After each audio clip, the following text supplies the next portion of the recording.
Everybody wants to come up with excuses. I'm this, I wasn't born that way. I'm stuck, I'm in a rut. I wasn't born here, this. You can't be lost in life when you're this young. If you have children, there's 3 skills you want to give your kids, and you want these 3 skills if you want to succeed for the rest of your life. First is you have to be able to recognize patterns. It won't matter what the jobs are, won't matter what the business is. If you can recognize patterns, you have an edge. Things look like chaos until you recognize there's a pattern to things. If you can recognize patterns, you can change your life, because once you recognize patterns, you get the second skill.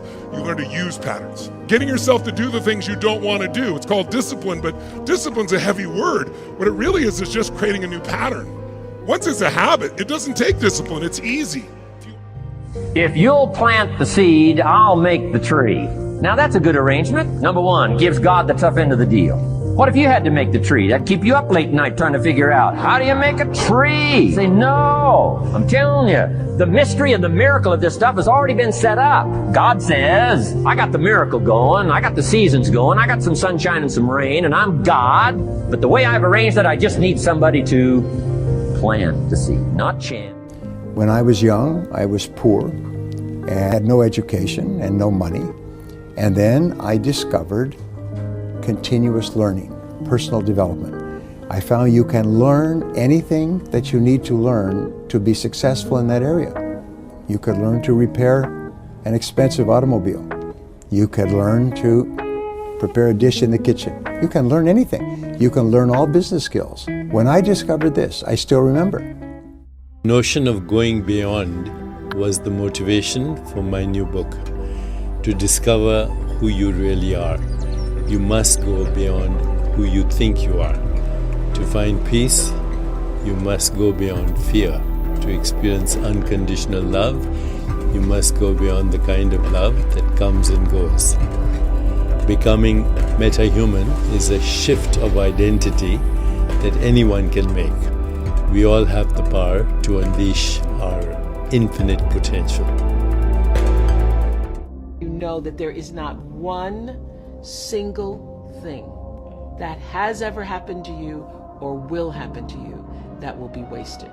If you look at every single crisis, difficulty, challenge, every joy-filled moment that comes into your being, everything is there showing up to make you more of who you were meant to be. It's turned into 6 years, thousands of stories, hundreds of long interviews, focus groups.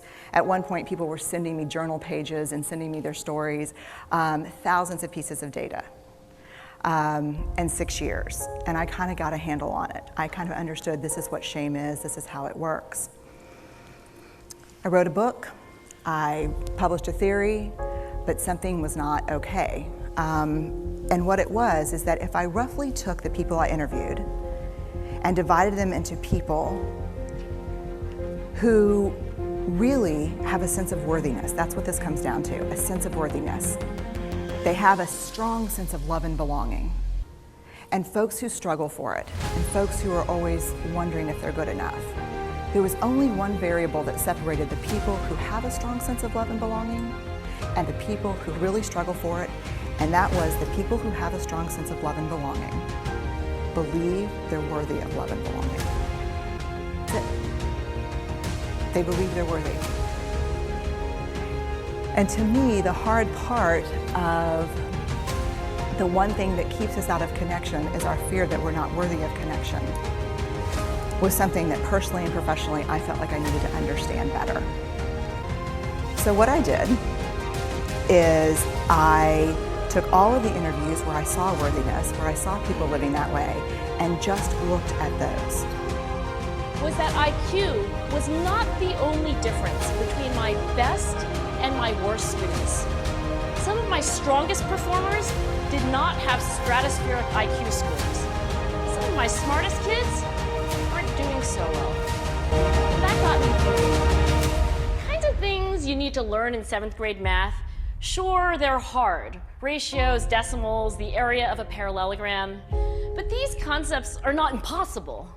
And I was firmly convinced that every one of my students could learn the material if they worked hard and long enough. After several more years of teaching, I came to the conclusion that what we need in education is a much better understanding of students and learning from a motivational perspective, from a psychological perspective. In education, the one thing we know how to measure best is IQ. But what if doing well in school and in life depends on much more than your ability to learn quickly and easily? They're feeling powerful in the moment. So powerful people tend to be, not surprisingly, more assertive and more confident. Physiologically, there also are differences on two key hormones, testosterone, which is the dominance hormone, and cortisol, which is the stress hormone. We decided to bring people into the lab and run a little experiment, and these people adopted for 2 minutes high power poses or low power poses, and I'm just going to show you 5 of the poses, although they took on only 2. This is what happens. They come in, they spit into a vial. We, for 2 minutes, say, you need to do this or this. We then ask them, how powerful do you feel on a series of items, and then we take another saliva sample. Here's what we find on testosterone. From their baseline when they come in, high-power people experience about a 20% increase, and low-power people experience about a 10% decrease.